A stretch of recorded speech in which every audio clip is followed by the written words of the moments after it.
Thanks for joining us. My name is Dan Holland. I am the Director of Operations for SoftWash Systems. And I'm AC Lockyer. I'm the owner of SoftWash Systems. And AC, what we're going to be doing here is giving these fine people a glimpse into what soft washing is all about. Yeah, so normally when you come down to Orlando, Florida, we spend 3 days doing a Discover SoftWash, classes in the morning, labs in the afternoon. But we just want to wet your whistle and give you just a little bit of a taste of what we do. So these next 3 clips are going to be on the introductory principles to what makes soft washing such a great alternative to pressure washing. Well, let's get into it. So if you've ever heard of a group called Business Network International, or BNI, they talk about a thing a lot, they talk about this a lot, called your 30-second elevator speech. And the premise of a 30-second elevator speech is if you were caught in an elevator going from the top floor of the building down to the lobby and you met somebody new in that elevator, could you articulate, could you say in 30 seconds or less what you do, what your business is about? Do you have that prepared? Would it roll off your tongue? Can you say it eloquently? All right, so let me introduce you to the 30-second elevator speech for this thing that we call soft washing. So here we go. Soft washing is the alternative to pressure washing. We use water-based biodegradable chemicals. They emulsify dirt and grime, break down insect nests and webs, as well as kill mold, mildew, algae, and bacteria, all while sanitizing the surface we are cleaning. Soft washing uses 1/3 the water of pressure washing, lasts 4 to 6 times longer, and doesn't erode the surface like pressure washing often can. Now, that's such a powerful statement, but in that statement, in that 30 seconds, what I just described that we do here, as an industry, soft washers, what we do in this 30-second elevator speech, it can be broken down into different bullet points to create a 30 to 45-minute discussion.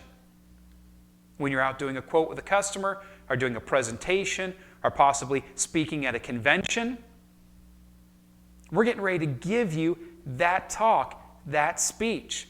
In fact, as an in-network company, we have this PowerPoint presentation for you if you're part of our tribe. But I really want to point out right here, at the end of the second paragraph, you see there, all while sanitizing the surface we are cleaning. Again, we did not change these classes because of this thing called COVID-19. We have always been a company that sanitizes the surface that we're cleaning. It's why it lasts so long. It's why it lasts 4 to 6 times longer than pressure washing. All right, so let's talk about the alternative. This is a power-packed word. Some of us are back from the 80s and 90s, and we remember a thing called alternative rock. And we remember the alternative kids. And, you know, it was all the kids that said that they were unique and they were special and they didn't look like everybody else, but they all had black hair and black clothes on and painted their fingernails black and had black eyeliner on, and they all looked exactly the same.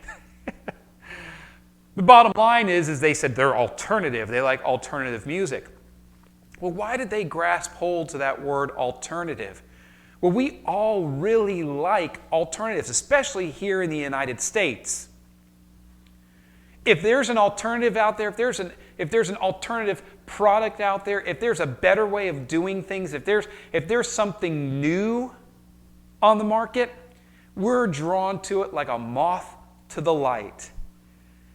So when we talk about being the alternative, when I go to a trade show with one of our companies and I'm training people how to work a trade show and how to talk to people at a trade show booth, we'll take what we call just our little initial contact flyer. So it's a little 1/3 of a piece of paper flyer, full color. And we talk about that in our popcorn marketing class, which is part of our sales boot camp. And we'll just take one of those initial contact flyers, and as people walk by our booth, we'll just walk out and just smile and hand them a flyer and say, hey, we're the alternative to pressure washing. The next person comes by and will go, hey, we're the alternative to pressure washing. And another person will walk by, hey, how you doing? We're the alternative to pressure washing. And that word alternative really speaks to people. The most common reaction we get from people is they'll look at us immediately and go, what? There is an alternative? Like, hold on, I didn't know there was anything better than pressure washing. Most people don't like pressure washing. Most people know the negatives of pressure washing. Most people have bought a cheap pressure washer, put it in their garage, and damaged and ruined things on their own home. So when you tell them there's an alternative, they're curious. Some people get the flyer and they go, oh yeah, thanks. And they start kind of half-heartedly reading it, and they get about 3 or 4 booths past your booth, and you see them do this. And they come back and ask, well, what is the alternative to pressure washing? It creates this curiosity. But when you compare and contrast pressure washing to soft washing, we know with pressure washing, okay, it's good for restoration cleanings. It strips surfaces down to their most basic elements. It's great for pre-paint preparation. Its process is best described as a cleaning.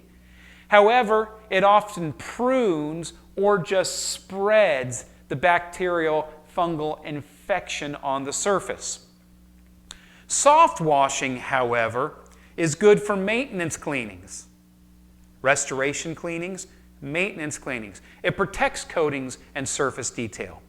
It's great for in-between spruce-ups.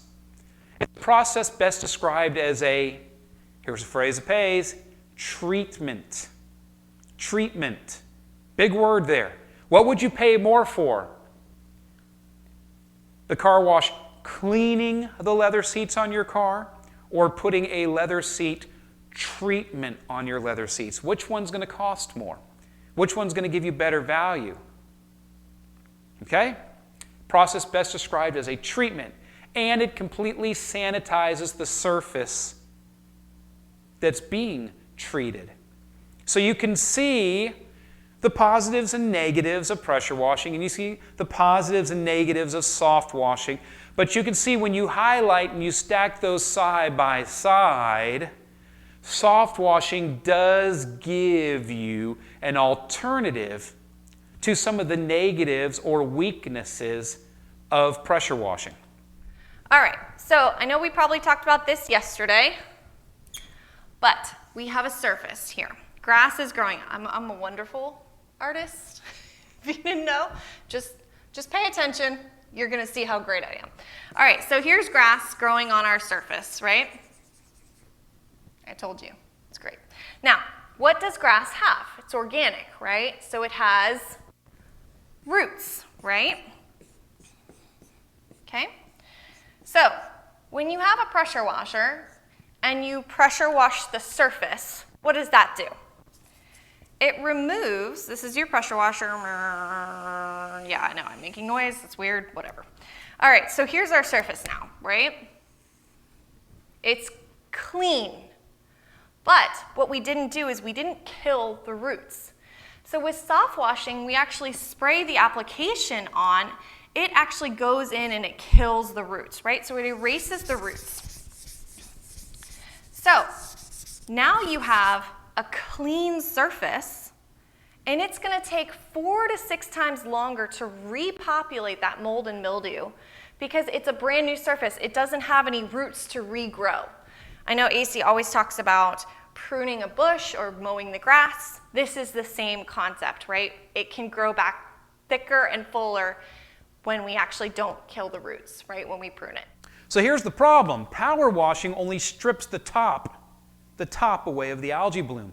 The roots are still within the surface you're cleaning, and power washing blasts spores, mixes them around, spreads them around, blasts them deeper into the surface. So the first time, like on a driveway on a house, it might take 3 to 5 years for the driveway to get dirty. You pressure wash it, in a year, 18 months, it's dirty again.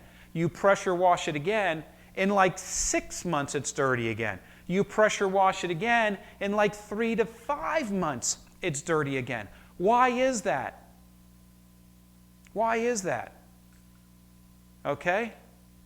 Well, I'll give you a little example of why that is. If you mow your lawn on a regular basis, it grows back thicker and healthier. If you prune your hedges on a regular basis, they grow back thicker and healthier. If you pressure wash your funk on a regular basis, it grows back thicker and healthier. Y'all see that? Thicker and healthier.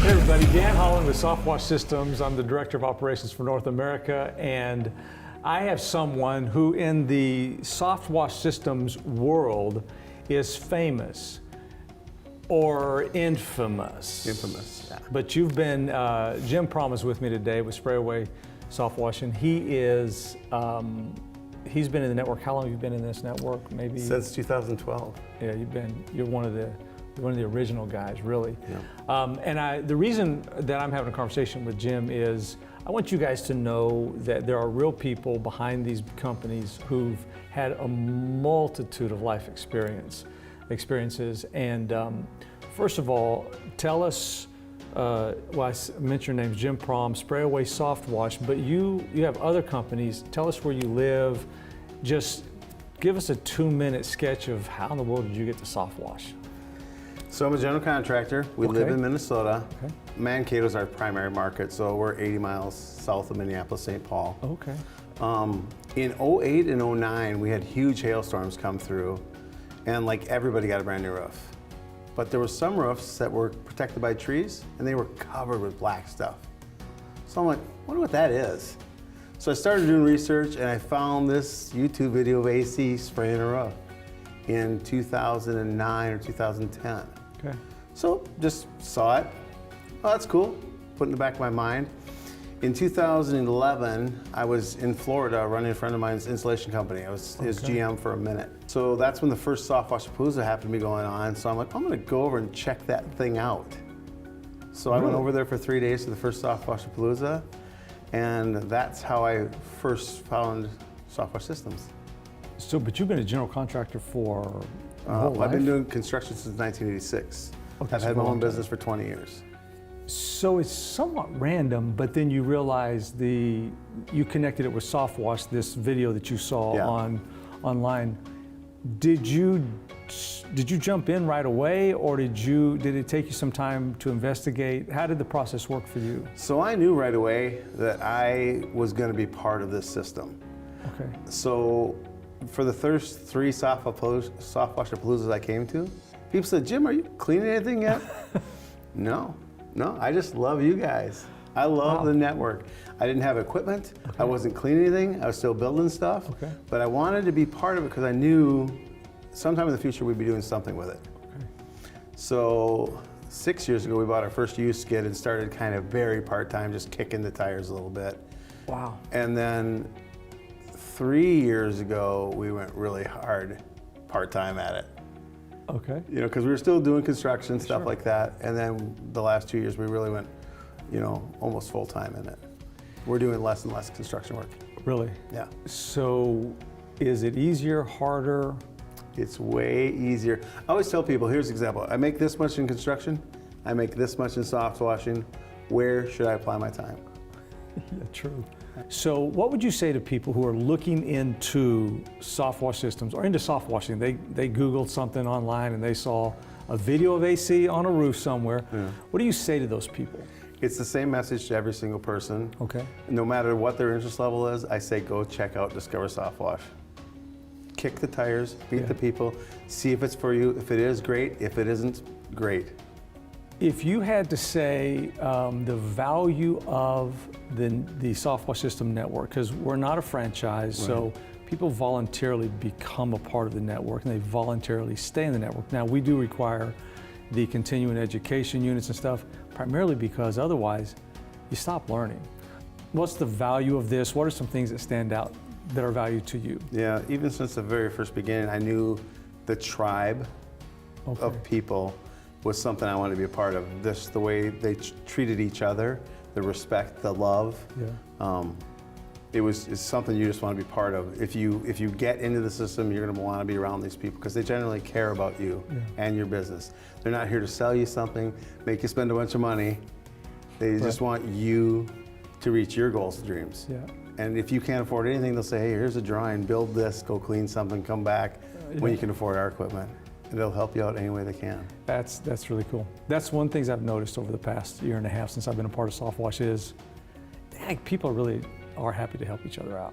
Right. In fact, almost surprisingly, from where I sit and coming from church world where you have tons of volunteers, I'm like, these people aren't paid to help each other out. Yeah. They're helping each other out because they know the better everyone does, the better everyone does. If I help you do well, I do better. Right. Yeah, very much. All right, thanks for hanging out. Appreciate it. That's Thanks. good stuff.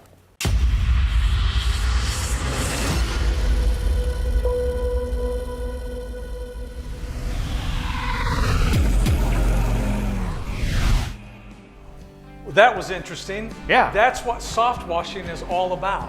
Yeah, it's very unique and it's a great alternative to pressure washing, but there's really a lot of science behind what we do. It's not just slinging bleach on a building. Oh, so see, I understand pressure washing. That's why soft washing is so interesting. What are we going to be seeing now? Well, here we're going to talk about some scientific principles of why soft washing works, and these are just some more little highlights from different classes that we do at Discover SoftWash down here in Sanford, Florida. Let's get into it. Here in Florida, we have the Florida Solar Energy Commission. And the Florida Solar Energy Commission was actually, what's the word I'm looking for here? They had a commissioned. When you get to be 50, you forget words from time to time. They were commissioned to do a study by the HVAC or the air conditioning industry, came to them and paid them to do a study to see what color roofing materials impacted the under-attic air temperature, like in this diagram here, came in then through radiative heat into the attic, which then impacts the ducting system for the air conditioning system, and how it might relate to higher energy costs because the under-attic roof temperature was so hot. And they took a portable classroom building, a small portable classroom, and they sectioned the roof off into 200 square foot sections and made little 200 square foot attics underneath it, and then put different types of roofing material above those small attics and put sensors in every single one of those attics to see if the type and the color of the roofing material made a difference in the under-attic, on the under-roof air temperature, and how that might radiate into the ducting system and make the air conditioning work harder, thereby costing you more electrical energy or money paying your electric bill. So I'm going to show you a picture here in a moment of that portable classroom, but I want you to look over here on the right of this picture here. It actually shows then the line graph or the data that they collected. So they had one temperature sensor that they just put outside under a tree to measure just the outside ambient air temperature. And then under each attic, they put another temperature sensor. And this line graph represents that the green, actually the aquamarine kind of tealy bluish color is the outside ambient air temperature. You can see this on the key here on the right. Then the green line just below it is a white barrel tile roof. And then of course they had black shingle, okay, that actually had one vent for every 150 square feet. They had a black shingle that had one vent for every 300 square feet to see if ventilation helped. You know, one attic section had two vents, one attic section only had one vent. Had a red tile roof up there, had a black shingle, And I think RBS was the insulation material that they put in underneath there, okay? So one had black shingle with 2 vents on it, with one vent for every 300 square feet, but didn't have the RBS installation in it. And then they did a white metal roof, and they put temperature sensors in all those. And this line graph here is a visual manifestation of the data they collected. So you can see the hottest roof. The black line is the roof that did not have the RBS insulation, that only had one vent for 300 square feet. And you could see in the peak of the middle of the day, it got up to just below 140 degrees in that attic. The next hottest roof was the roof that only had one vent per 300 square feet, but had the upgraded insulation inside. Okay? Then the next hottest roof was the blue line, which is the black shingle that had the insulation, but 2 vents. And then the red tile was next, and then the white metal was the second lowest air temperature. But if you look at white barrel tile, obviously white reflects heat from the sun, but also to barrel tile, because they lay one barrel tile over the next, and they kind of overlap a little bit, and they're cellular in nature because of the barrel, it creates an air passage below the tiles. White barrel tile was actually cooler than the outside air temperature all the way up until about 3 o'clock in the afternoon, or 1500 hours. So obviously, like here in Florida, we have a lot of white barrel tile roofs, which is very, very energy efficient, until you allow it to get black with the thunk. In Europe and in England, they have almost entirely tile roofs. And those roofs get black, which it's probably good to create some warmth during the cooler months, but when it does get to be summer, many of the buildings in the UK and Europe do not have air conditioning like we do here in the States. They just rely on air circulation to cool the buildings because it's cool and damp there most of the time. But when it does get hot, if the roof is absorbing heat and the attic has heat, and that makes the home heat up, people have to escape from the insides of their homes and go spend time outside, because many times inside their home is hotter and stuffier than it is going outside. Well, that could be almost entirely alleviated by them just cleaning their roofs. So when you look at that portable classroom building I was talking about, that has the white metal on it and the black shingle and the red, I think it was a red shingle roof, and then the 2 other black shingle roofs that had the RBS insulation, and then the white tile up there, you can see in this thermal radiation photography they took of that same building, anything that's white is hot. Anything that's blue is cool. Anything that's red is kind of in between. So if you look at the far right, you can see the white metal roof is blue. If you look to the far left here, you'll see the white barrel tile roof, and you'll see it's blue. But then you'll see next to it the black shingle roof that had 1 vent versus 2, didn't have the extra insulation, and you can see that roof is fire hot. It's white.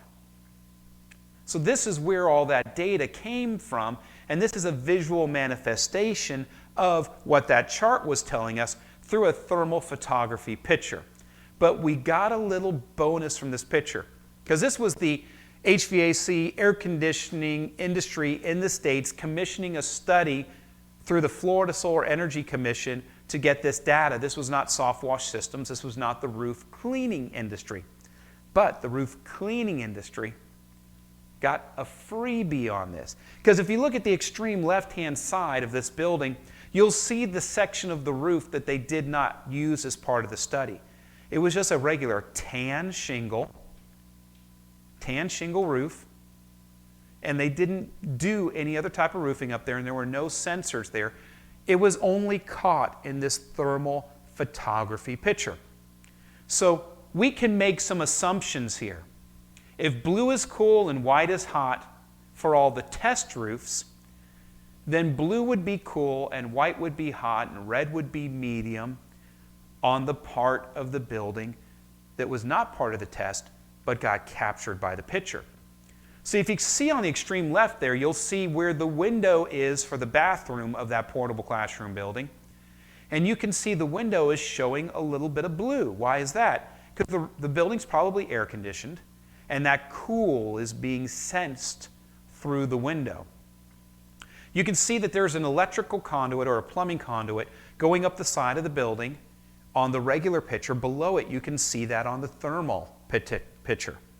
You can see up on the roof, there's a plumbing flume directly above that conduit on the side of the building. And you can see that even in the thermal photographic picture. And then right up in the smack dab middle of that roof on the regular color picture, you'll see there's a large area up there. Stage 2, matting, a matting area up on that roof of Gloeocapsa magma.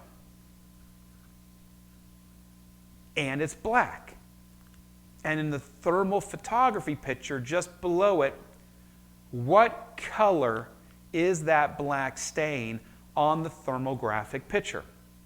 White. What does white mean in that picture? Hot.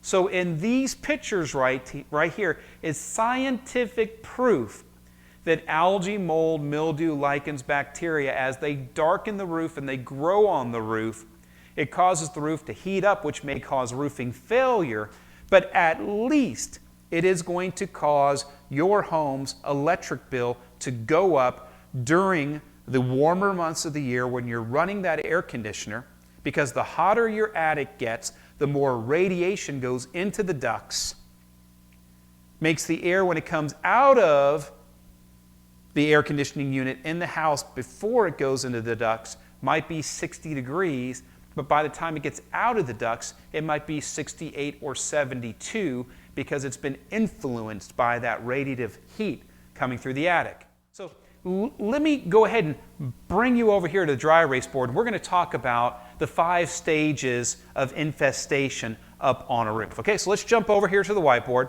because this is super, super key information. Especially if you're trying to sell soft washing and you're really wanting to show a potential customer how knowledgeable you are.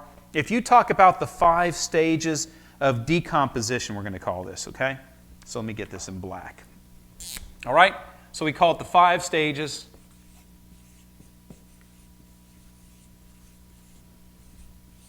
of decomposition.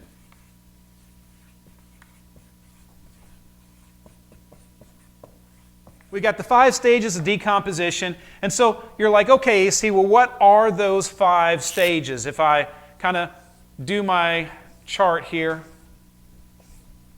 and we got stage 1, we got stage 2, 3, 4, and 5. What would be the 5 stages of decomposition? Well, when it comes to a surface that has the funk on it, stage 1 is going to be where that airborne spore, all of us take a breath right now. Just go, big deep breath, hold it in a minute, exhale it out. Now I'm going to gross some of you guys out, but you just sucked in hundreds, if not thousands, of dust mites and dust and spores and basically the seeds and stuff for algae, mold, mildew, lichens, bacteria, funguses, viruses. And you breathe those in. Inside your lungs, you have a mucus layer that they get caught on, and then your antibodies come and eat them and kill them. That's why we all don't die from breathing air. So that little airborne spore is floating around the air, and it's looking for a place to land and start a colony. So stage 1 is the colony, or colonization, where that airborne spore lands on a roof, starts like a, kind of like a silver dollar. I'll grab the brown here because it'll look kind of nice and mildewy. So it's going to start kind of that silver dollar that you see up on the roof, and there might be another one next to it, and there might be another one here, and eventually you'll notice that they'll start to streak. And this happens mostly on the north side of the roof and mostly on the west side of the roof, above the equator. Below the equator, it's going to happen on the southern side of the roof first and on the eastern secondly. North side first and west side secondly if you're above the equator. Below it's going to be south. Does anybody know why? Well, it's because if you're above the equator, the north side of your home is the side of the home that sees the least amount of sunlight, gets the least amount of sunlight, and therefore if those surfaces get moist with the morning dew or humidity or rain, that side of your home dries the least or takes the longest to dry out. Below the equator, that would be the southern side of the house. So in Australia, all of their roof streaks start on the southern side. South America, down in Belize, they start on the southern side. Pretty cool. I told you we were going to be doing a lot of science. So airborne spore lands on the moistest side of the building and creates a colony and starts those streaks. Okay? The next stage is called matting. And matting is where you start to get, firstly on the north side of the roof, secondly on the west, where all of your streaks start to grow together and create a mat or a large stain up on the roof. Okay? So you've got the colonization, you've got the matting. Okay? Then stage 3 is you've got an infestation.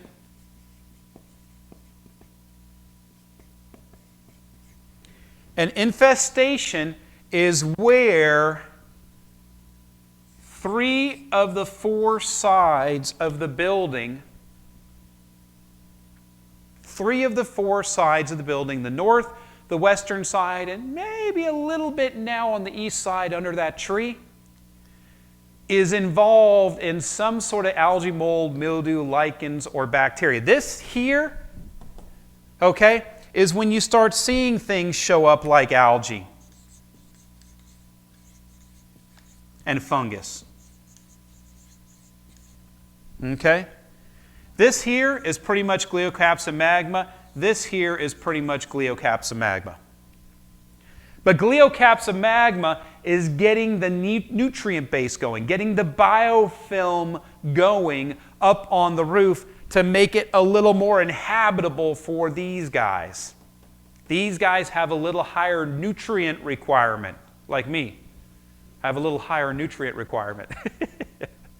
But the bottom line is they've got to create this thing that we call biofilm.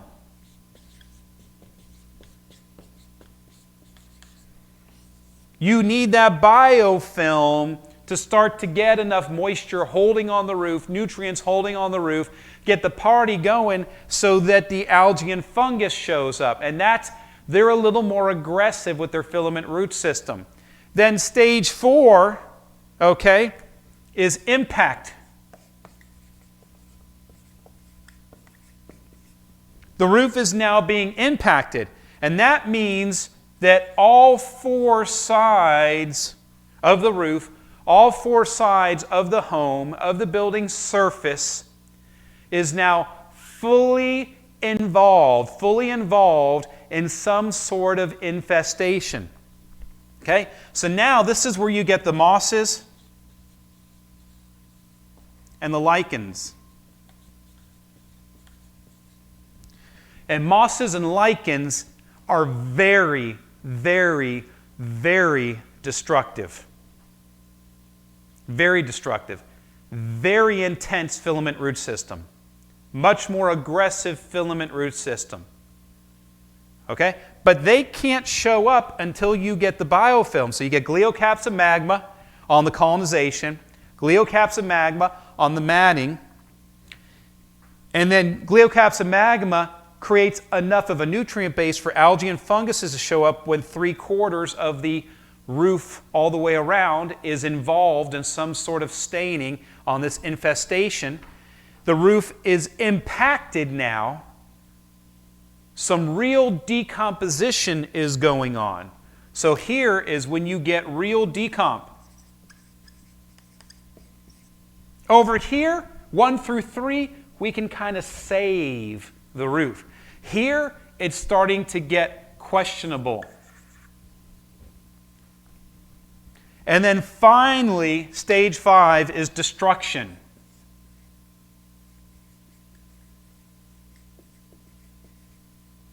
Destruction. Okay? And what destruction means is this roof or this surface now has so much growing on it that and I dropped my red pen, unfortunately, so I have to bend over and pick it up here, is the roof or the surface is damaged and sometimes beyond repair.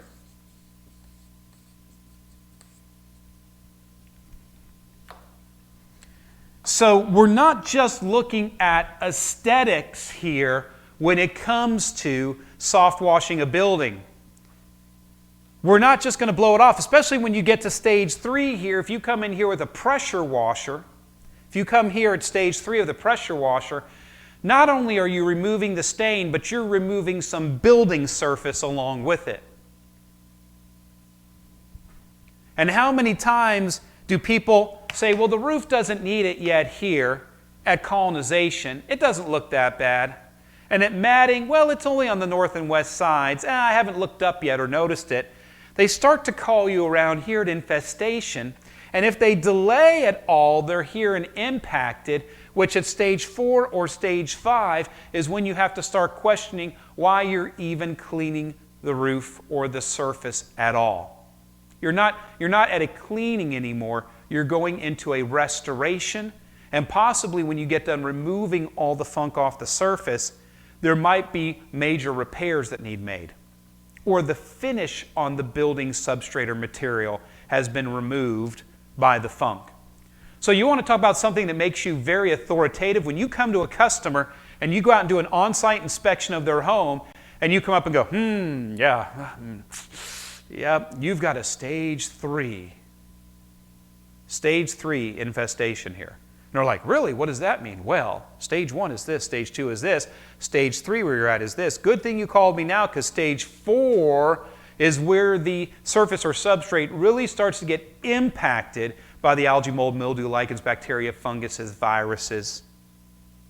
And stage 5 is when we have to question whether we're cleaning it or not, whether it's worth trying to save it.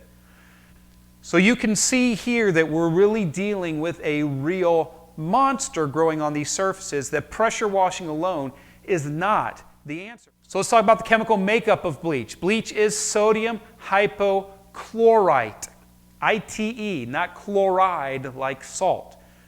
Sodium chloride is salt. Sodium hypochlorite is bleach.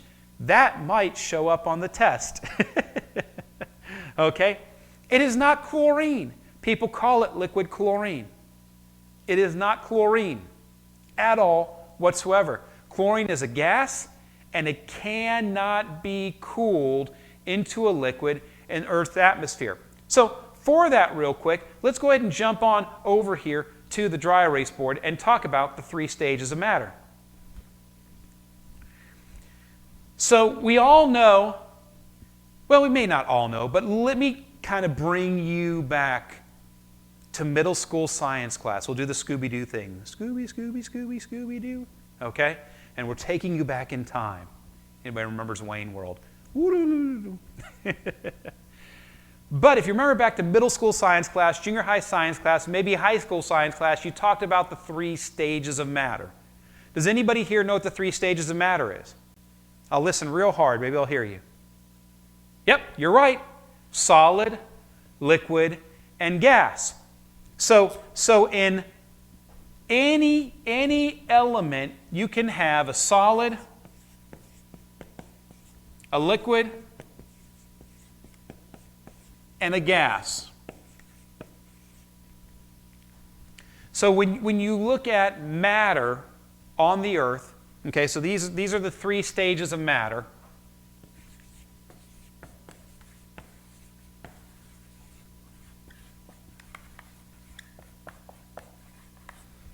You have solid, liquid, and gas.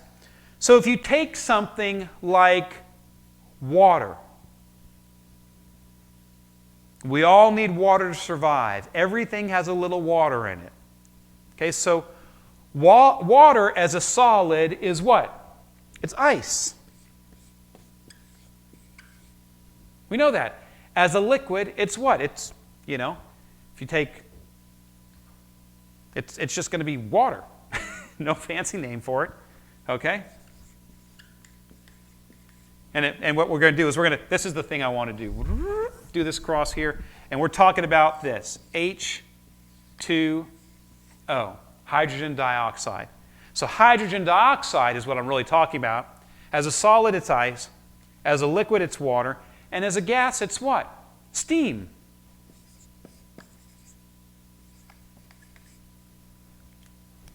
So we know if we heat up water enough, it'll become steam. If we warm it up, it'll become water. If we cool it off enough, it'll become ice. But when you talk about sodium hypochlorite, we're talking about sodium hypochlorite. Sodium hypochlorite as a gas, well, it's a liquid here. I'm not talking about sodium hypochlorite. I'm talking about chlorine. I'm sorry. Go back here. Scooby-Doo again. I'm talking about chlorine. Okay? As a gas, it exists in Earth's atmosphere. But in Earth's atmosphere, I cannot cool down chlorine and make it a liquid, and I certainly cannot cool it down and make it a solid. There is no such thing as liquid chlorine. There is no such thing as solid chlorine. But this is where I want to get to SH. If you talk about SH, sodium hypochlorite, as a liquid, it's bleach. Okay? It can be steamed. You can put it up on a hot roof and it turn into steam and steam back at you. And as a solid, it's really hard to turn into ice. It has to separate because since sodium hypochlorite has salt in it, some of you guys that live up north in the area where things freeze, the roads freeze, water in tanks freeze, things like that, what do you put on the road to keep it from icing or to melt the ice? Salt. So something that has salt in it, you really have to cool it down to get it to freeze. And it might separate. The water may separate out of it and freeze, but it's going to push the salt down to the bottom. So like for instance, it's the reason why you see those beautiful pictures of those lighthouses on Lake Michigan that will be covered in ice. That's how you know it was on Lake Michigan. Why? Because Lake Michigan is fresh water. But salt water, a lighthouse on Long Island, you won't get that picture of the wind-blown ice all over it because salt water does not freeze. Okay? So it's very, very interesting here with the three stages of matter, solid, liquid, gas. Water, you get ice, or H2O, you get ice, water, and steam. Chlorine is a gas. It's always a gas. You cannot cool chlorine down enough in Earth's atmosphere to get liquid chlorine or get solid chlorine. It just doesn't happen. All right, now, this is the super fun part. Let's talk about White Sands, New Mexico. Now, I know AJ's got queued up for me here the map on Google Earth where White Sands, New Mexico is. He'll go ahead and pull this up for me. But let me tell you a little bit about White Sands, New Mexico. New Mexico is one of those states In the United States, it's what we call flyover territory. It's not on the East Coast, it's not on the West Coast. It's right smack dab, right in the middle of the United States. And White Sands, New Mexico is incredible because they have these beautiful dunes of this beautiful white gypsum sand. And if I didn't tell you this was sand, I could have said this was Siberia and this was snow. You would have believed me. You would have believed me. You would have said, yeah, I pretty much believe that, AC. That does look like snow. In fact, when they filmed The Empire Strikes Back and they were on the snowy planet, remember Luke Skywalker, and he gets the abominable snowman, gets him and puts him in the cave and hangs him up like a slab of beef, and Han Solo has to go and rescue him, and he's on the Tauntaun and all that, and he rescues Luke Skywalker, and he's cold, and he slices open the Tauntaun. You remember that whole scene? That was filmed at White Sands, New Mexico. Whenever Hollywood wants to film a scene, okay, and make that scene look like it's snowing outside and set up fans and everything else, they go to White Sands, New Mexico, and it could be 75 degrees outside and beautiful, and you just think visually it's snowing. So, if you actually go on to Google Earth, as AJ has pulled up right now, and you look at the United States, you'll see just west of Texas there in New Mexico, you'll see a white dot. Now just zoom in just a little bit so people can see it a little better. Okay, and start circling that. Okay? So if you see that right there, just above Las Cruces, New Mexico, there's that White Sands, New Mexico. Now White Sands, New Mexico is famous for a couple different things. It was one of the areas that the United States Space Shuttle could go ahead and land at. We had some alternate landing sites, and one of those places was White Sands, New Mexico, because they have some salt flats there. Remember I said salt flats. Okay? Also, something else that White Sands, New Mexico is famous for is there was a thing called the Manhattan Project. And the Manhattan Project was where Albert Einstein and some other scientists came over here to the United States. Albert Einstein was here seeking asylum from Nazi Germany, and we were trying to win World War II, and they invented the nuclear bomb. Then the Manhattan Project turned into what they called the Trinity Project. And they called it the Trinity Project because there were three things, and it was three bombs. So there were three bombs they built from the Manhattan Project. Well, we know Fat Man and Little Boy, we know where they ended up. They ended up at Hiroshima and Nagasaki. But what happened to the third one?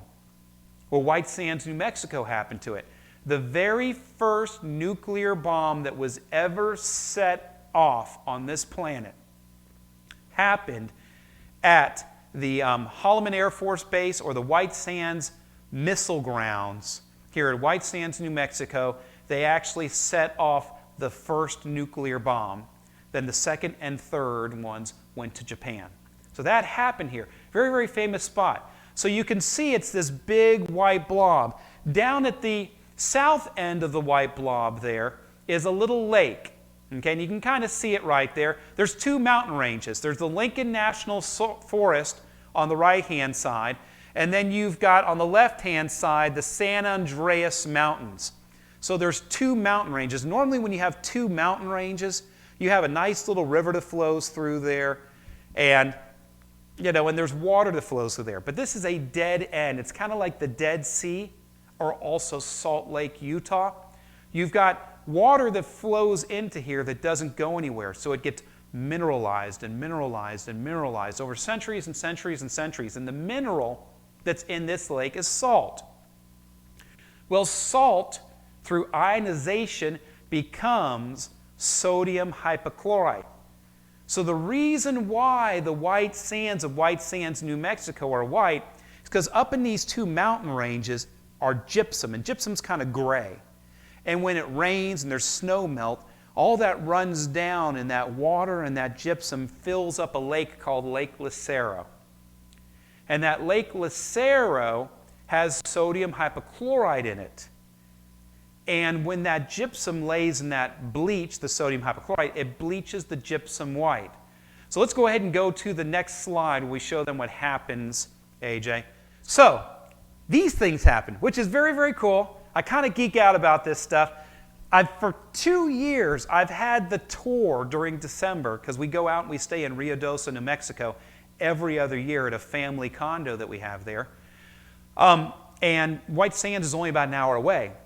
And the only time, they only open up the White Sands Missile Range 3 times a year to the public for you to go out and see it. And part of the tour, the hike that you go on, goes by Lake Lucero. And during the winter, when it's the dry season, Lake Lucero dries up.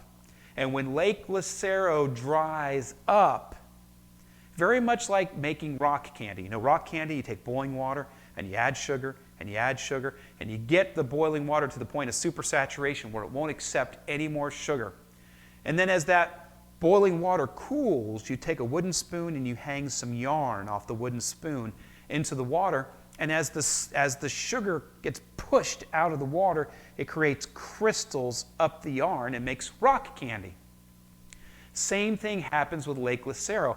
As the rain and the gypsum that flowed into there, the year goes on and the lake starts to dry up. On the edges of the lake grow these fist-sized, sometimes 2 fist-sized, sodium hypochlorite crystals. Do you see they're green like sodium hypochlorite? Okay? Actual sodium hypochlorite crystals. Now, sodium hypochlorite, you can do the 3 stages. So you have liquid sodium hypochlorite, and this is solid sodium hypochlorite because the lake dries up and it grows these sodium hypochlorite crystals. Chlorine, you can't do this. Chlorine is a gas. It's always a gas. So the lake represents liquid sodium hypochlorite, and these crystals are the solid sodium hypochlorite. And as they dry off and cling to the edge of the lake, then in the belly of the lake, or the flat of the lake, the now bleached white gypsum settles, and as it dries, the winds blow up out of the south from Mexico, the warm winds during the summer, take then that gypsum and blow it out onto the dunes of the White Sands dune area. Not the Missile Range area, that's all flat, that's the salt flats, but the dune area, and creates those beautiful dunes. Lake Lucero, when it's full of water and these crystals are dissolved into liquid sodium hypochlorite, creates more chlorine gas through it coming in contact with the organic material and the gypsum, giving off chlorine gas, going through the oxidizing reaction, bleaching that gypsum white. It creates more chlorine gas than every swimming pool and water treatment plant on the face of the planet. And if there was not a single human being on this planet, sodium hypochlorite, good old-fashioned bleach, would exist in White Sands, New Mexico. And there are only 5 lakes like Lake Lucero and scenarios like this that happen in the world, and 3 of them happen within 300 miles of each other. White Sands, New Mexico is the largest one. It's cool. I've flown over right on the U.S. border between El Paso and Mexico right there, and you could see way, way out, you could see White Sands, New Mexico, and I could see the other 2 anomalies, natural anomalies, like White Sands, New Mexico, from the air, and it was pretty cool to see how that happens very naturally, very organically, very biodegradably, very safe in nature. So Lake Lucero, I explained that about the gypsum in the mountains. The lake, you know, it was kind of funny. We went out there as our family, and my wife's family has been there like every other year for their whole lives. So we went to go visit White Sands, New Mexico, and everybody's like, we drive right into where the dunes are. Everybody's got their sleds. They're jumping on the sand dunes and sledding down the sand dunes. And I'm looking around, and all of a sudden I go, I can smell bleach. And I'm like, what's going on here? So I'm looking around for a park ranger, maybe cleaning picnic tables or cleaning something with bleach or cleaning a bathroom. I couldn't find anybody cleaning nothing. But it really bothered me because I could really smell a strong odor of sodium hypochlorite. So we went to the visitor center on the way out. Okay, little pro tip for you guys, professional tip. Go to the visitor center first before you go to the park. Because then you know what you're looking at. So we went in there to buy souvenirs and t-shirts and stuff like that. And I look down the hall and I see this theater and it says the making of White Sands, New Mexico. And I'm like, nah, I'm a geek. I want to go watch that video. So I go in there, I sit down, I'm watching the video, and they start talking about Lake Lucero, and then it's an alkali lake. Well, what's alkali short for? Alkaline. What is alkaline? A description of the base side of the pH scale. You have acids and you have alkalines. What is sodium hypochlorite? It is an alkaline. What do scientists call sodium hypochlorite? They call it an alkaline solution. Now here's a big fad right now. You ever heard of alkaline water?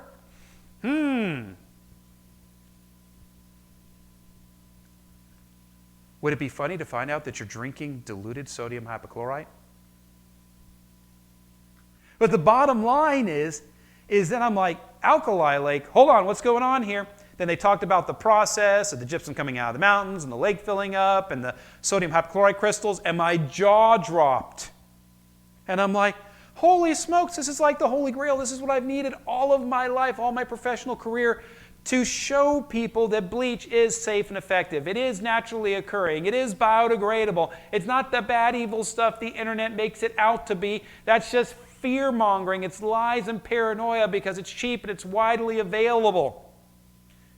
It is the miracle we use for soft washing. And it's not going to give you cancer. It's not going to give your kids a third eyeball. It's not going to make you grow a mullet. Okay? Because it occurred naturally here at White Sands, New Mexico.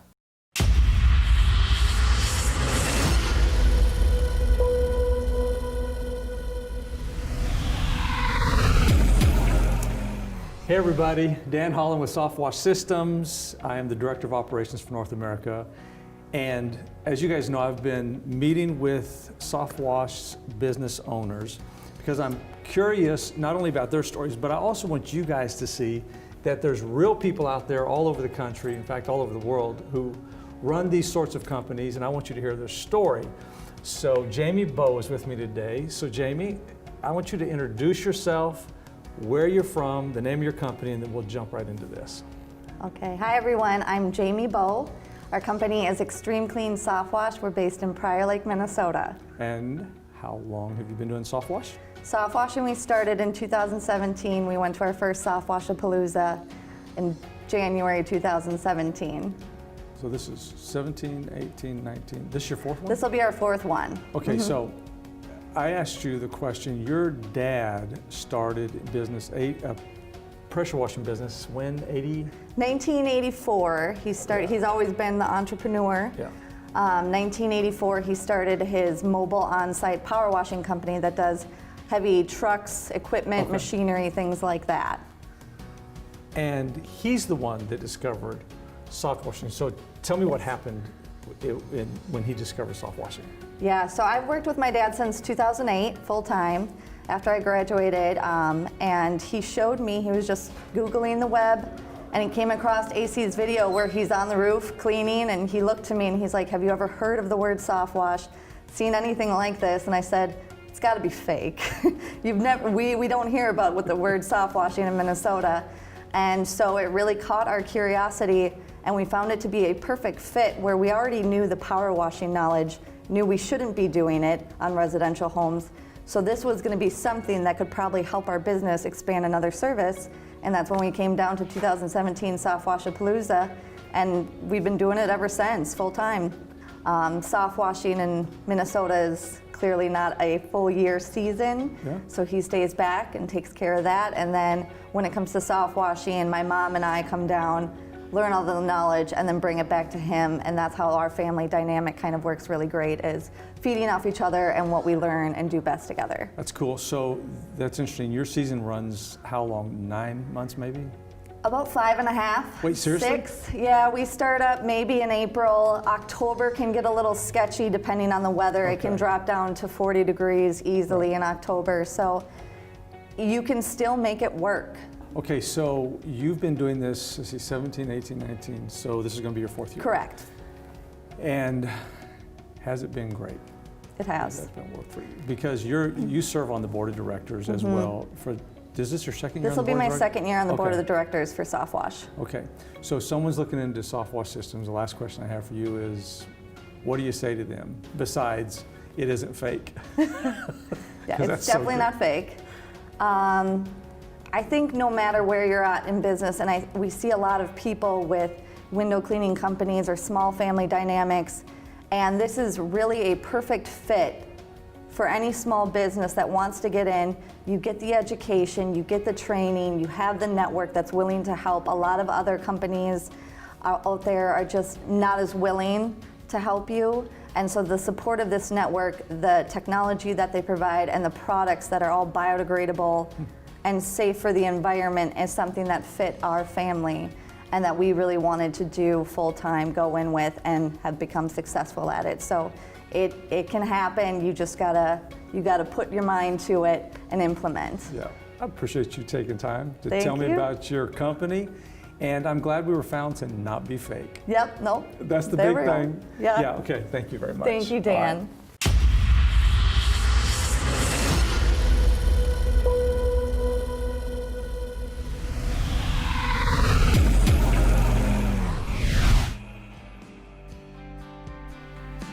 Now that you know there's so much science behind soft washing, we now realize that mixing chemicals is pretty important.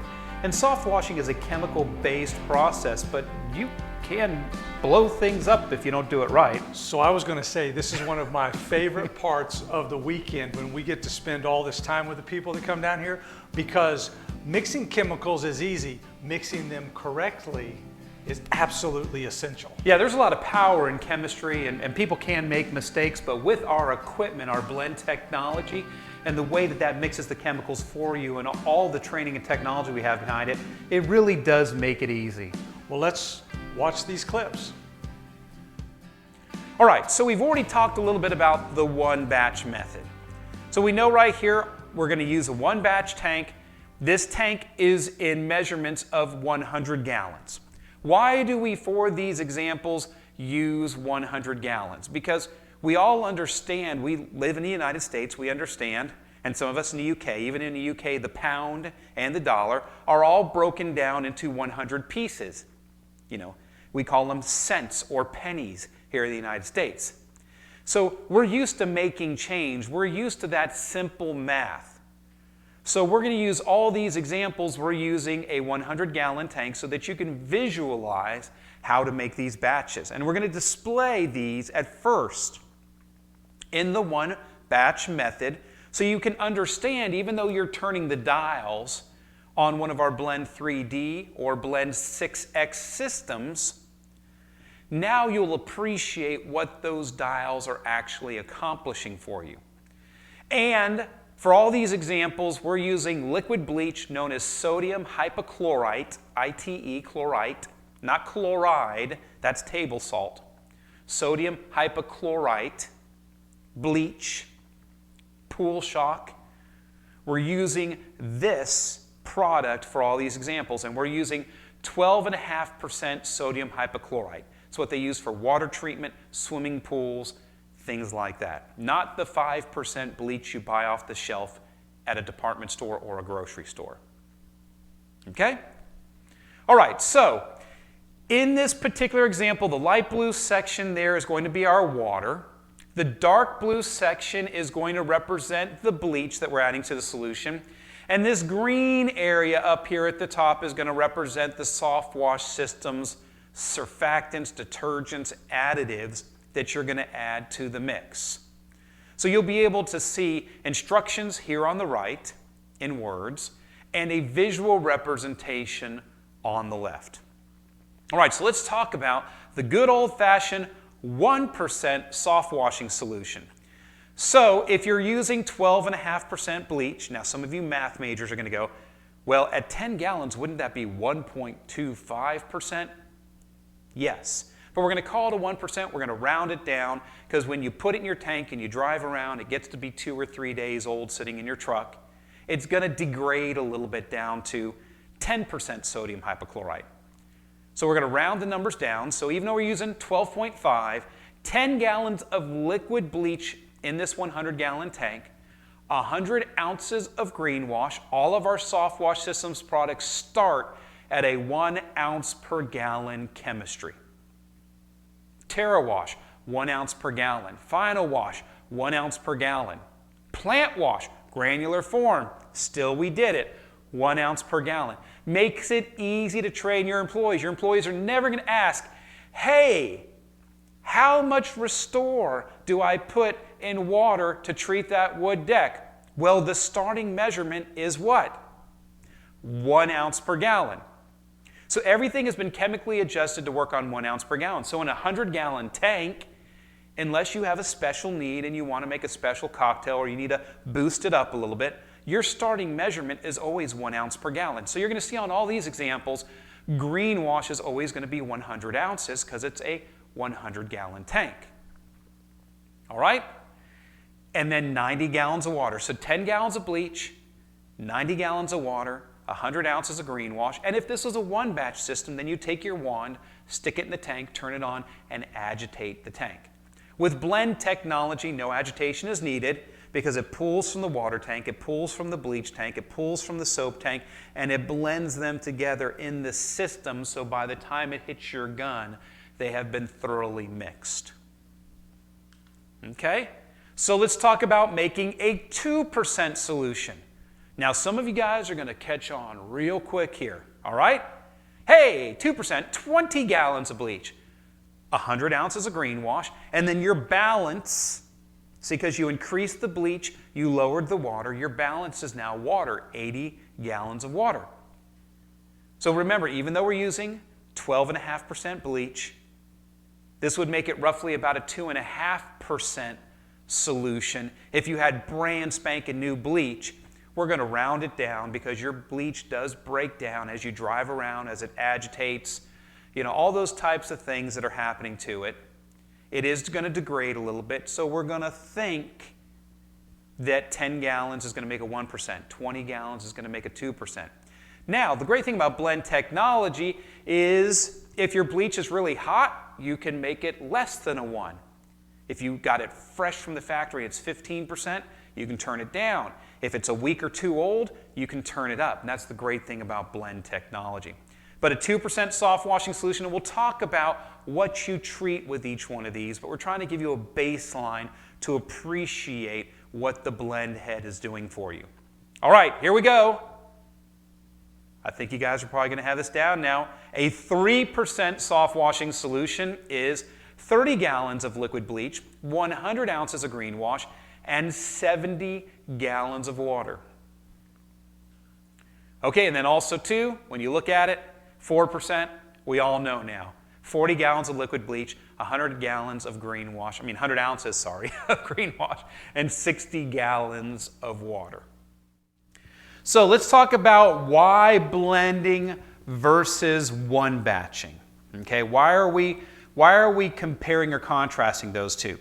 Well, in our Certified Applicator program, we teach you how to put together a one batching system because not everybody can step up right away.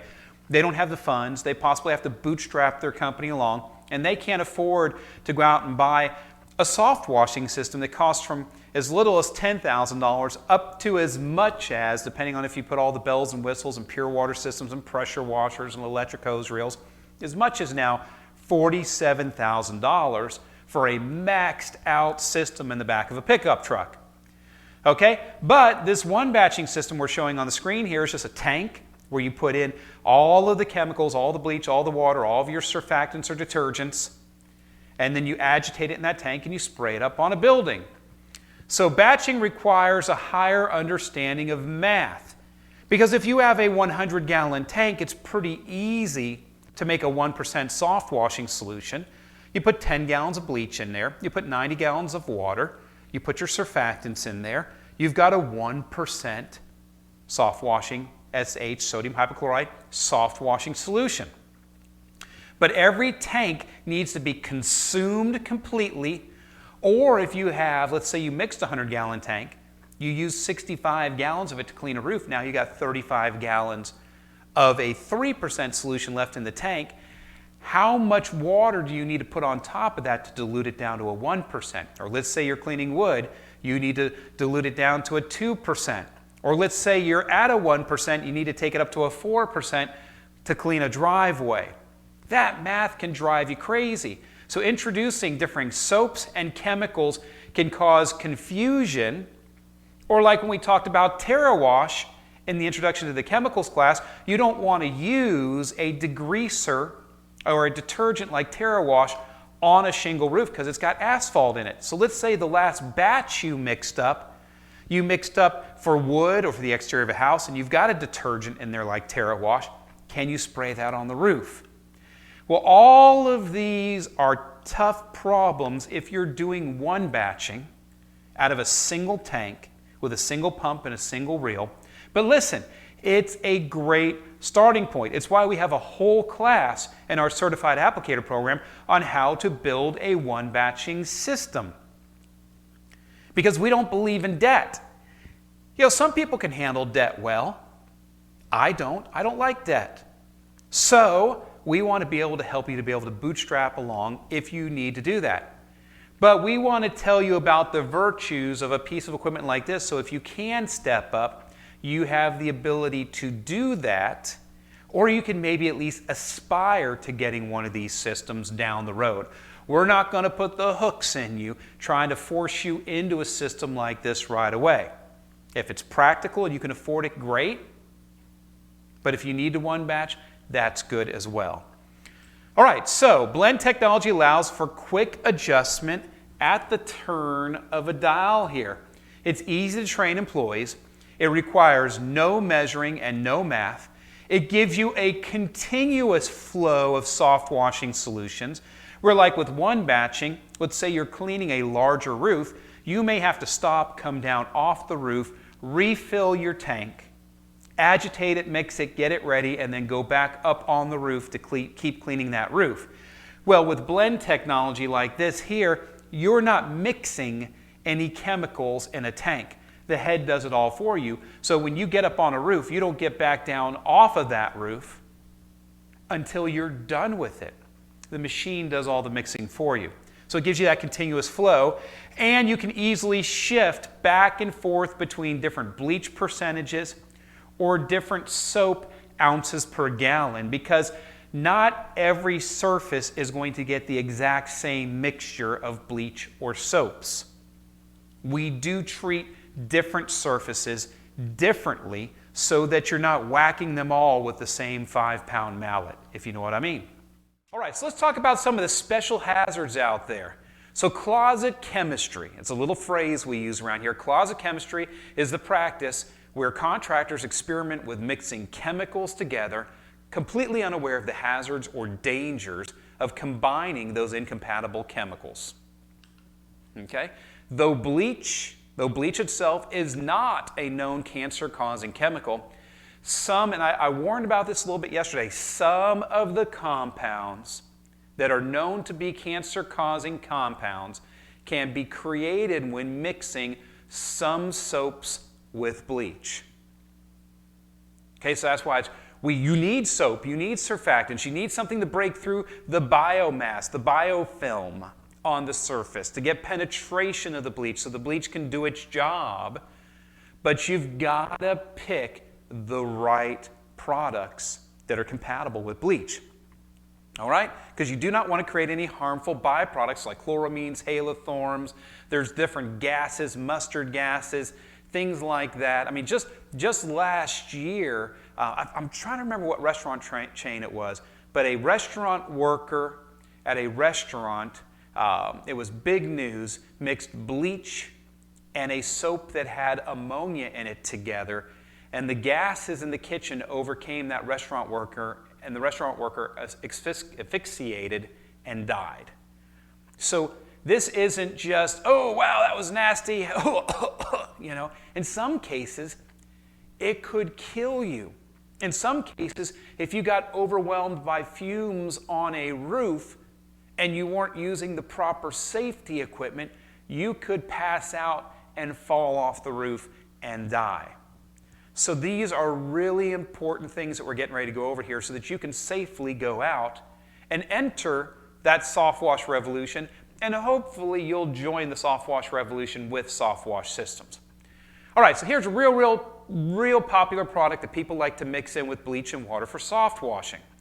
So some contractors have been known to ignore warnings and mix incompatible chemicals together.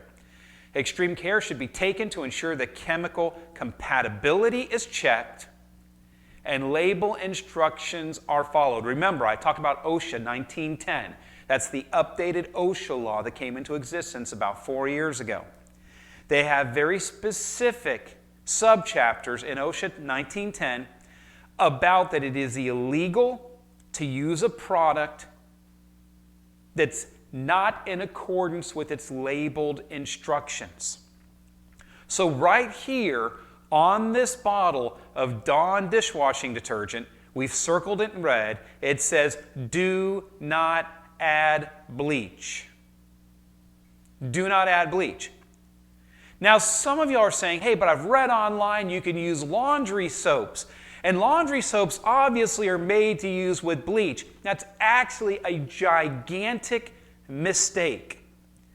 Number one, when you make your laundry and you put it in there and you put the laundry soap in there and you put the bleach in there and you turn it on, it gets hot water in it, it starts, you don't open the lid on that and sit there and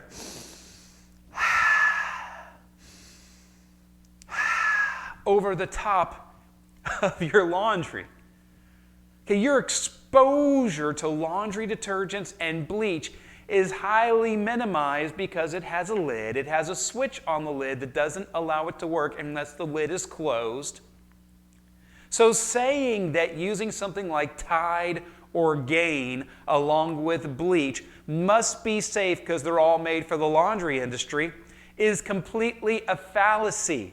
That's wrong because you don't sit there and huff over the top of your laundry with the lid open. First of all, they make the equipment to where that's impossible. Second of all, the laundry manufacturers and the washing machine manufacturers know that bleach and soaps, laundry soaps, are actually not compatible. They're not. Do you know how you know that? If you go right now and you go to your laundry room at your house and open up your washer, you will see there's a separate reservoir for adding bleach. You're not supposed to add bleach right in on top of the clothes. You're supposed to add it in that reservoir. And at a point in the wash cycle, that reservoir introduces that bleach to the water with the soap after it has been diluted, after the wash cycle's been on for a while, and when the lid is closed. It's a completely separate reservoir. Sounds kind of familiar, right? Blend module, bleach tank, water tank, soap tank, module that blends it. But they know that there are hazards that can happen when you mix bleach and some soaps together, unless you've engaged, like we have, a chemist to make sure that all of our products are specifically designed, not only in pH, but also in chemical content, to mix with bleach without creating any kind of physical hazards for you guys. So you've really got to watch out because in the end, though the chemicals described in this module, in this class that we're talking about here, are safe when responsibly handled, special care must be used when utilizing this training. Now, this next phrase I'm getting ready to say is the phrase that pays. This is a strong statement. Listen to me carefully when I say this. Carelessness and apathy will eventually result in injury or death. Carelessness and apathy. You guys know what apathy means? It means, well, I don't care. I'm just, well, you know, it's not, doesn't apply to me, you know. I'm going to live forever. Just that kind of laissez-faire kind of attitude. Carelessness and apathy. Or it might be carelessness and ignorance. Carelessness and arrogance will eventually result in injury or death. Don't go out there and experiment, y'all. We've already solved all the riddles on this. We have the products that we can guarantee your safety in the soft washing industry. The SoftWash Systems chemical profile, I want to talk about the good stewards here. So what does good stewards mean? What does this logo represent? So it means that all of our SoftWash Systems chemicals are 100% biodegradable.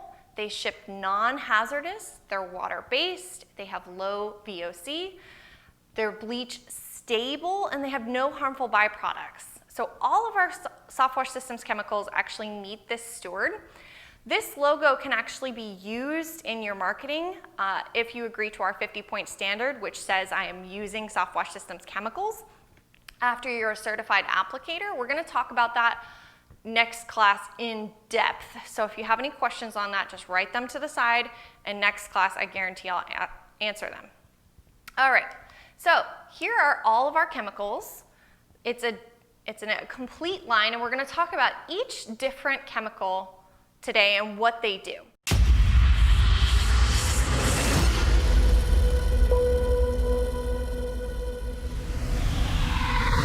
Hey everybody, Dan Holland with SoftWash Systems. I'm the Director of Operations for North America, and I've had the privilege of sharing stories with our network. And I am glad to have Sean Baker here today. Thank you, Dan. Yeah, man, thanks for taking time. Let's start with this.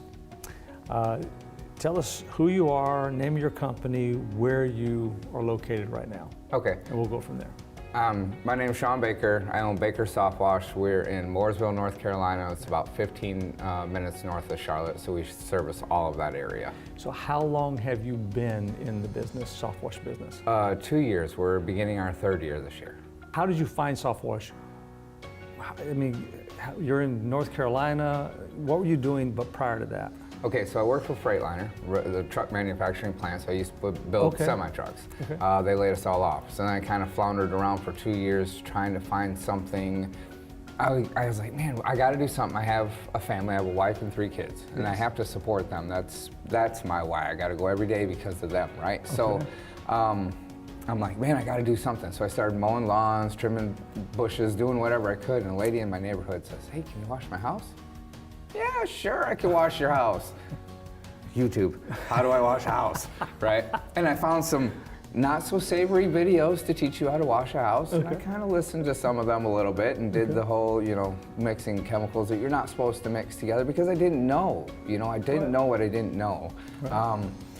And I was like, man, I made $200. I was like on top of the world. I didn't realize that there was a whole lot more money you could make out there servicing and providing a good service for people. Then it started to slow down. It's getting colder. Beginning of November come around, and I wanted to build a trailer, a pressure washing trailer. I was gonna buy this big, heavy pressure washer and a 500-gallon tank, and I'm gonna drag it around with my Chevy 1500 and, kind of like this, But I kept coming, I found a video of AC, and I'm like, well, what is this? It's all built in the back of a truck. I'm like, I don't have to have a trailer. What is this thing? And soft washing, and I don't have to just clean concrete. I can do all this other stuff. So I watched some more videos and some more videos. I'm a skeptic by nature. What's wrong with us? It's too good to be true, So I tried to find someone to tell me it was too good to be true, and I couldn't. And I reached out to someone in the network to say, oh man, it's too good to be true. But I couldn't get it. I tried. I was like, oh, I don't know. It kind of sounds franchisey, right? And I'm like, I want to own my own business. If I'm going to be a business owner, I want all of it. I called back, and I'm really glad that AC's got some great people working for him. So I got a chance to speak with Whitney. It was the first chance I had a chance to speak with Whitney. Okay. And we talked. I think I spent an hour of her time that morning. And by the time I was done, I decided that I did want to go to Discover SoftWash. I wanted to learn how to do it. And I was going to buy a used Blend 50. God made it happen. Some things happened in my life where I was able to get my business loan to it all happened so fast. I called Whitney up on Wednesday and I said, Whitney, I don't want to buy that Blend 50 from you. I just played it off. And she's like, oh, what? Why? And I'm like, yeah, let's just build a skid. So we decided to just jump in with both feet and build a skid. So now you've been in the business how long, did you say? This will be my third year. Are you glad that you took out on this journey? I don't know where I would be today if I didn't, and I am glad you can buy some sort of equipment anywhere, right? So like Lowe's has pressure washers. I didn't want that. I wanted to be around something that was different, okay? Something that was going to take care of my family. Yes. And that's where SoftWash Systems really came in for me, and it's made a huge impact in my life. This network, to me, it'll make me cry, but this network is family, and it's a godly network, believe it or not. So you can surround yourself by a lot of people, but if you don't surround yourself by the right people, you're never going to get anywhere. Yeah. So one of the things about this network is SoftWash Systems can sell a piece of equipment, right? But they don't sell you a piece of equipment. They help you build a business. When I bought that piece of equipment, all I wanted to do was go spray some houses and provide for my family. Yes. I provide for my community now. I have people I employ that provide for their families. Yeah. Have you enjoyed SoftWash Palooza this year? Man.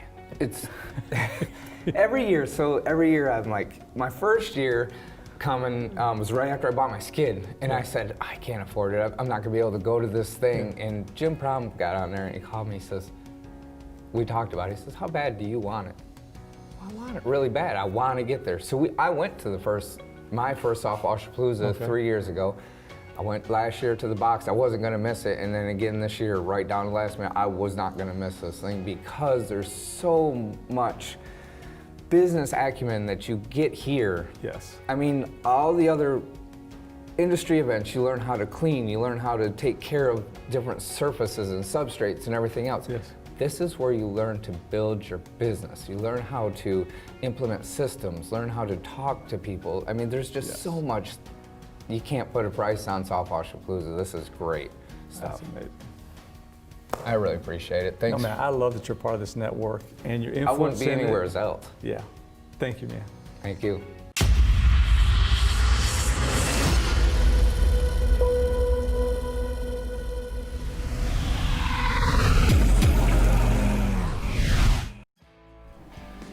So now that we know what soft washing is, we know there's science behind it, and we know the chemistry that is behind it, I think it would be fun to see some of it in action. Yeah, some of these videos are very, very compelling. And we also have a discussion here where we're talking about cedar shake roofs. There's so much that goes on at a Discover SoftWash to where not only you have classroom time, you have lab time, you get to ask questions and kick the tires. Here's some great examples of some of the cool stuff we do at a Discover SoftWash. So one of the most interesting things that I've heard you say is everybody lives or works in a building that we could soft wash. That we can soft wash anything, and I think that this is what these clips are going to show. Yeah, get ready for the magic. Let's go ahead and pause it here for a second. So you mentioned this is a misnomer in the power washing, soft washing community. You mentioned you're going to go from the apex of the roof or from the top down. And I know there's people out there that are probably some veterans that are possibly taking Discover SoftWash, seeing if you want to join the SoftWash revolution with SoftWash System. They're going, oh no, you're supposed to start and go from the bottom up. Why do we divert from so much of the industry and talk about going from the top down? Because you told us to. No, we use gravity, right? So we're just working from top to bottom, and because you get the benefit of runoff. If you were to start on the bottom of that roof and start working your way up, you would use a lot of chemical. And honestly, guys, yes, we're in the business of selling soap and selling chemicals. We're in the business of selling equipment. We have to do that to pay the bills, but we're also in the business of building companies and helping you guys be very, very profitable. So where you might hear some things, what I call static from the rest of the industry on some of our techniques, there are always things that we're sharpening up on and training you guys to save you money, save you time, make you more profitable, because we want to build sustainable businesses. We're trying to build repeat customers, and you're trying to build a legacy, and we have a symbiotic relationship to each other. correct. Yeah. No, yeah, working from top to bottom, it allows you to save chemical, and every opportunity that you can to save chemical. When you have new technicians that you hire, when we have training, material that they provide us to provide our technicians, but every little bit counts and helps. And if you put too much chemical up on the roof, where does that chemical go? That's the other thing too. Yeah, if you go from bottom to top, I'm even thinking like you're going to have so much runoff that's going to hit the grass and the plants. It's a lot to manage. A lot of plant damage. Yeah, you'll see that as Adam's doing this roof. This is a really short, small roof here, so it's really hard to teach technique on there, going from a stream tip to a 25-degree angle, from a 25 to a 45 tip, and work it all the way down to where you get very little runoff off the roof. But even in this scenario here, you do demonstrate how little runoff you can actually get coming off the roof. Oh yeah, we're pretty paranoid with runoff and plant protection with our company. So yeah, we use as little as we can and try to protect those plants for sure.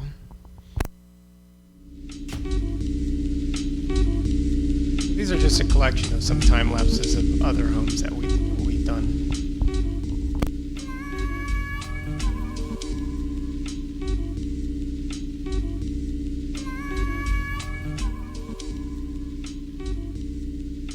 That's where Jared switched to the fan tip. He's just going from right to left, and then he's letting me know he's getting low.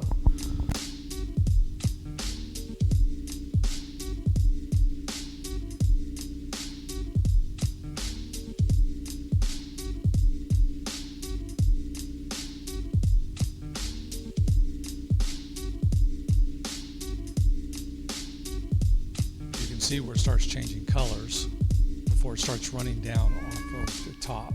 You just watch it getting clean.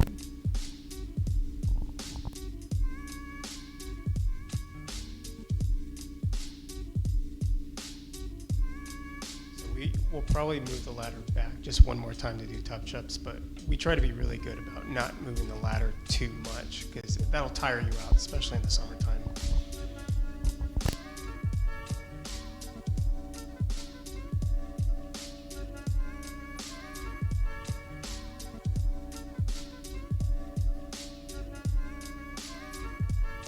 Spot on the right side that's very brown, that probably would come down, but it would take a long time. So he's going to go back over and we're going to splash that one more time.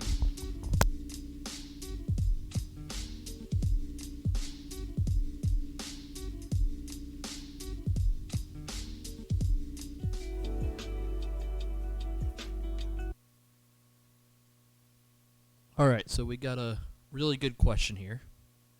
It's about covering plants. I see you cover plants here in the video. Adam's covering plants. Do you cover plants often if it's not a hot summer day? Covering plants is not typically something that we would cover as a network. But what we have found is that if you have very healthy and hardy plants that have been established, using Tyvek is much better than using tarp because it's a breathable, permeable, cloth-like fabric, yeah. And so it will allow you to divert your solution coming off the roof to protect those plants. So yes, we do use it even on a hot summer day. We still try to keep in mind that even though it's breathable, it's permeable, that you will have some sort of a greenhouse effect. 15 minutes or less. Right. Yeah.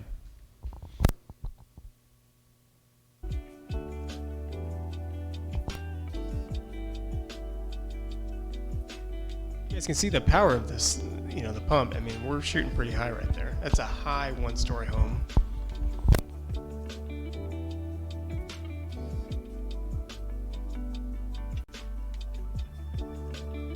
I love on this video too because you can see the oxidizing reaction. See it leaching as it travels down and the foaming. That's that oxidizing reaction that's happening. It's very visible at this angle.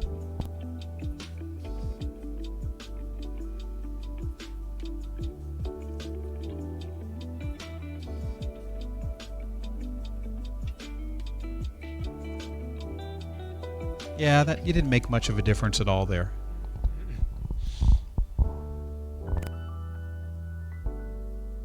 And the house stays cooler. Yeah, because black absorbs heat from the sun, white but reflects. When you show a homeowner that makes sense to them. Oh yeah. How dirty this roof is. That is white.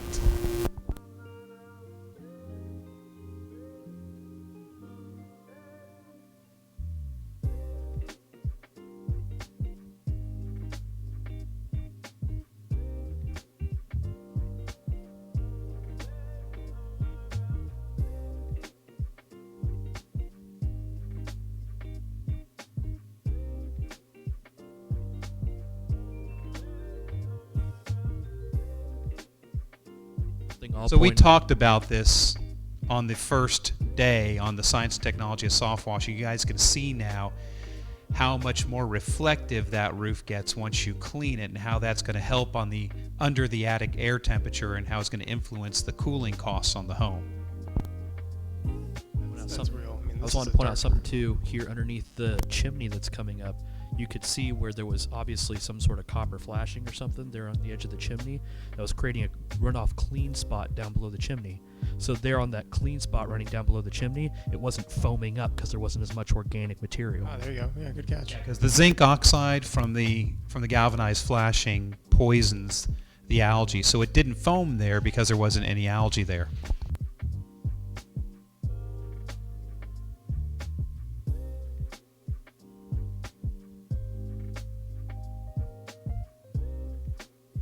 Area on the client's Tell them roof about that this we have experiment an you did, interest in. Adam.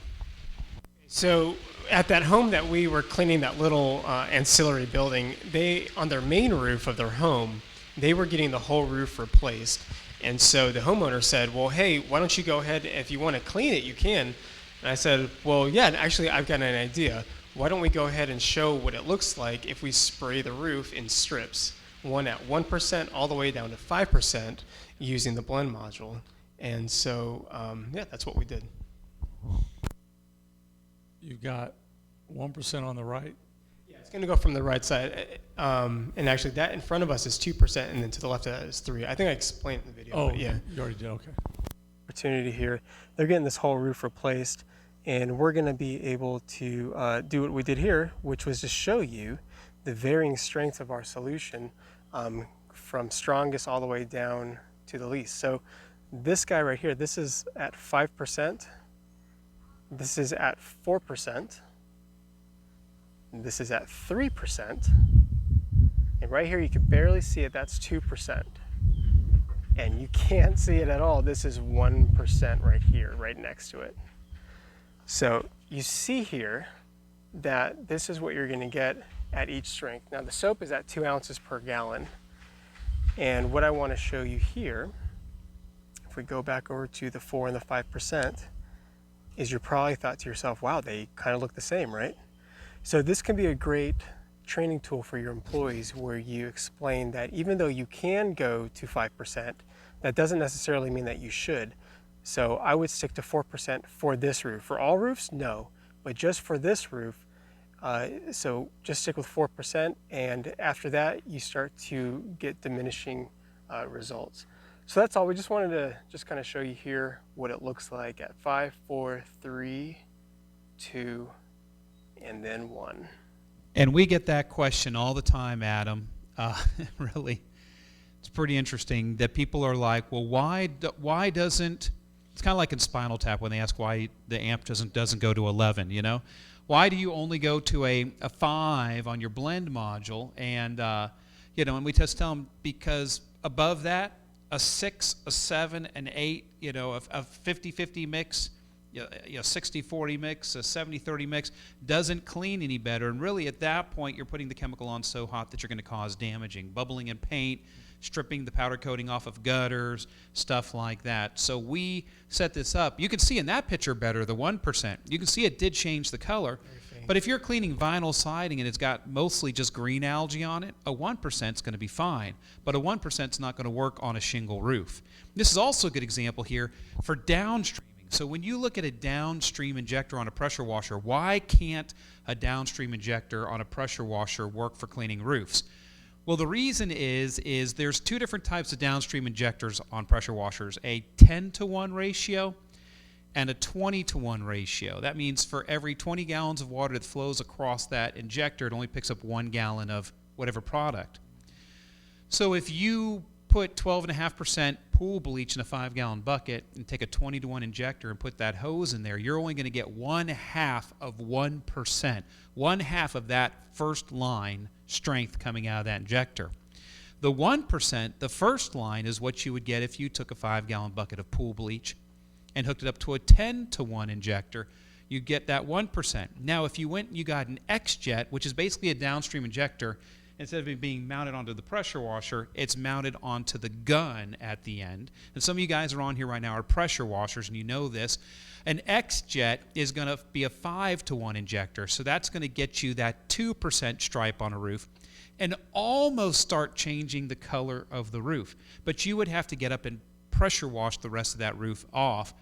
The chemical would only kind of get it mealable and get it to where you could pressure wash it. The only way you can get the results that you see at the 3% mix, the 4% mix, and the 5% mix is to go with a either one batching or blend module style soft washing system where you can get the solution, that 12.5% pool bleach, to the 3%, 4%, or 5% mix.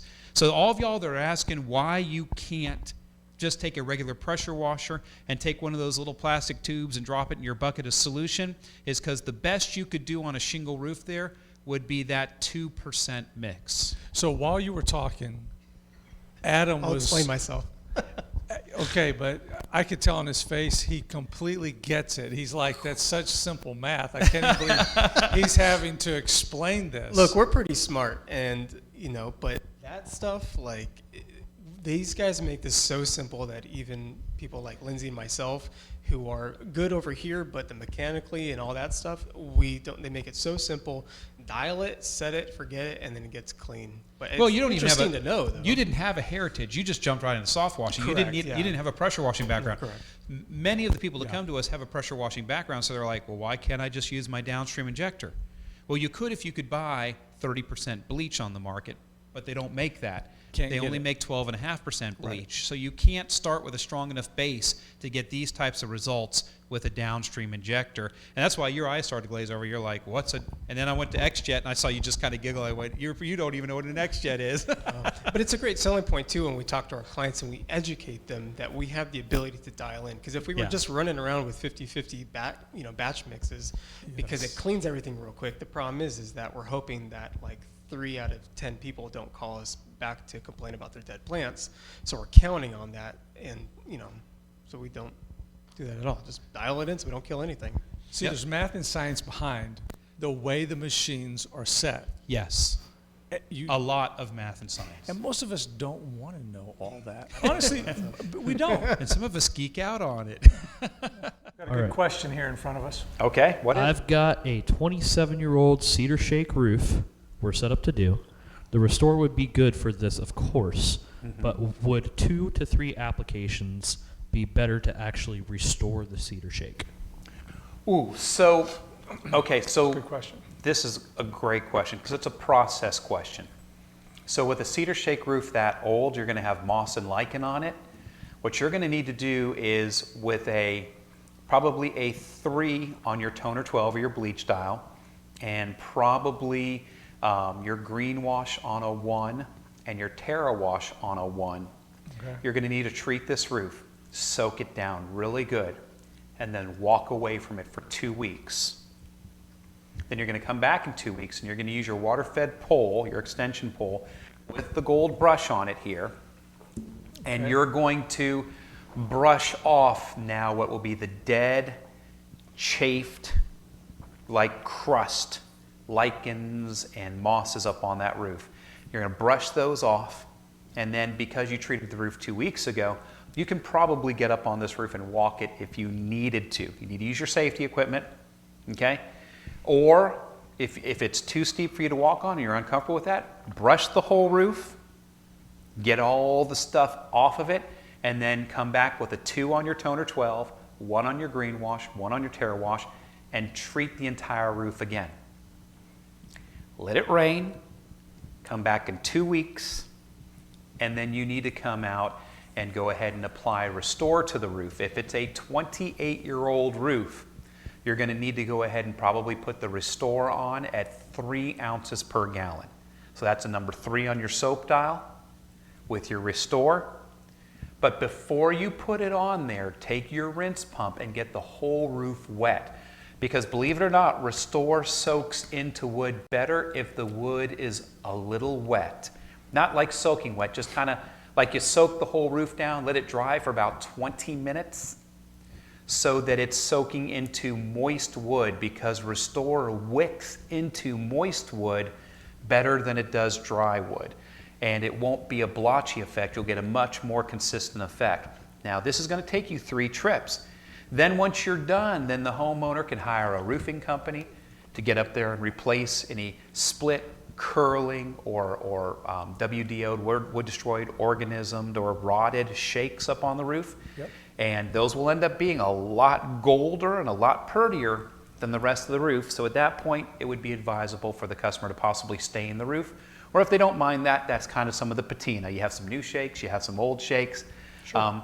But it'll be far and away less expensive than replacing the roof, because cedar shake roofs right now are $300 a square, or $30 a square foot. It's unbelievable. Well, there's your help, Tim, with the need help with pricing question, because Tim says it's $1 million house. Yeah. So that $1 million house very, very easily has a $150,000 to $200,000 roof on it. So cedar shake roofs are very expensive. Slate roofs are the most expensive. So yeah, if it's $1 million house and you look at them and say, hey, listen, I'm going to have to take 3 trips on this, and it's going to be $5,000 to restore your cedar shake roof, and you still need to have a roofer come out and replace some shakes, that is totally within the realm of possibility. They're probably going to do that. Oh yeah, $1 million house, $5,000 that's like what I call wave on money. It's like, yeah, great, just handle it. Of course, hey, and just as a freebie, there are a lot of guys in the service industry who would say, I would never pay somebody $5,000 to clean my roof. And our answer is, they're just not your customer. You're not your customer. Yeah. You need to learn to think like the people who own that $1 million house. Yeah. That's nothing. And I've never paid anybody to clean my house. Well, I know I have a company, but you wouldn't. I wouldn't. Yeah. I would go out there and waste a whole Saturday renting equipment and everything else It's and true. clean my house, and it's dumb, you know. We don't even, honestly, guys, we don't really even go after customers that make less than an income of $200,000 a year. Those people at that income level think completely differently than us. That's true. Next question. Yeah, Tim said, cool. He said first process, basically that first process you talked about. He said he already quoted the first application of the process for $2,200. You're right in line. You're right in line. There you go. Because you're going to spend a whole day doing the first process, a whole day doing the second process, and the third day when you come back and do restore, you're going to be out of there in a half of a day. So you're right on target. And he wants to know, can you apply restore? Can you put stain on wood products after using the restore? Yeah, absolutely. Because remember, restore is not a sealer; it's a conditioner. And here's the other thing: is you never want to seal a cedar shake roof. You can stain it, but you never want to seal it, because those shakes are designed that when they get wet, they swell, and then those gaps in between the shakes close up from the moisture swelling them. So if you actually seal a cedar shake roof, you've ruined it. You have to tear it all off and replace it. And a lot of customers don't know that. They think, well, I need to get it sealed. It'll be watertight. No. Unsealed, it's watertight because it swells together and locks together. If you seal it, you've actually ruined your cedar shake roof. So staining, yes. Staining, but it needs to be not a sealer stain. It needs to be a breathable stain. Good question.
So hey, listen, if this sounds at all interesting to you, if you're ready to start your own business, be in control of your own destiny, stop punching the time clock for somebody else, actually build an asset, a business that's worth something that you could possibly one day retire off of, man, it's time for you to take the next step and come down here to Sanford, Florida, Metro Orlando area, home of the mouse, and come to a Discover SoftWash.